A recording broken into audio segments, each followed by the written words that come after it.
Hello សួស្តីបងប្អូនទាំងអស់គ្នាណាថ្ងៃនេះខ្ញុំចង់មានដំណឹងមកប្រាប់បងមួយណាបងប្អូនណាព្រោះអីខ្ញុំជាអ្នករស់ស៊ីនៅខាងផ្សារលង្កើច្រកព្រំដែនប៉ោយប៉ែតខាងផ្សារថៃអញ្ចឹងណាបងបងអញ្ចឹងស្ថានភាពពេលនេះគឺកំពុងតែគេហៅថាអត់សូវល្អអត់សូវស្រួលអញ្ចឹងណាបងបងអញ្ចឹងហើយណាមួយបងអ្នកដែលគាត់ធ្វើការរស់ស៊ីជាមួយគ្នាហ្នឹងគាត់បានរបៀបថាផ្អើតគ្នាប្រាប់ថាហែងទៅដកលុយទៅព្រោះអីឥឡូវស្ថានភាពល្អទេព្រោះអីព័ត៌មានខាងគេនឹងគេប្រាប់ថាបើសិនជាយើងមានលុយយើងដកឲ្យហើយទៅណាអាចនឹងគេអាយ៉ាត់ឬក៏គេថាដកទុកក្នុងបញ្ជីយើងអត់អាចដកលុយបានទេ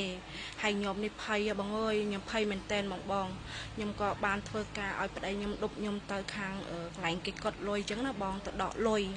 ហើយបងអើយដកអត់បានមែនបងដកអត់បានគ្រប់កន្លែងទាំងអស់ខ្ញុំទៅគ្រប់កន្លែងនេះបងមិនថាទាំងកន្លែង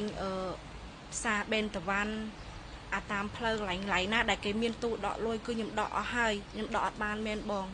ហើយខ្ញុំដល់ពេលអញ្ចឹងខ្ញុំឆ្ងល់ដល់ឆ្ងល់អញ្ចឹងខ្ញុំចូលទៅកន្លែងខាងក្រុមហ៊ុនគេអញ្ចឹងបងអាកន្លែងធនាគារខាងធំគេចូលសួរភ្នាក់ងារគេខ្ញុំក៏សួរថាបងហេតុអីអញ្ជើញខ្ញុំដកលុយអត់បានអញ្ចឹងបងខ្ញុំភ័យបងទាំងប្តីទាំងប្រពន្ធមុខឡើងស្លេកគាំងអស់អញ្ចឹងណាដល់ពេលរួចហើយខាងក្រុមការងារគេក៏បានចុចកុំព្យូទ័រអញ្ចឹងបងចុចឆែកឈ្មោះយើងអញ្ចឹងទៅໄວ1 2 3អញ្ចឹងទៅតែឲ្យខាងក្រុមហ៊ុនគេប្រាប់ខ្ញុំថាអូនដកមិនកើតបើបញ្ជីអូនអត់មានលុយផងហ្នឹង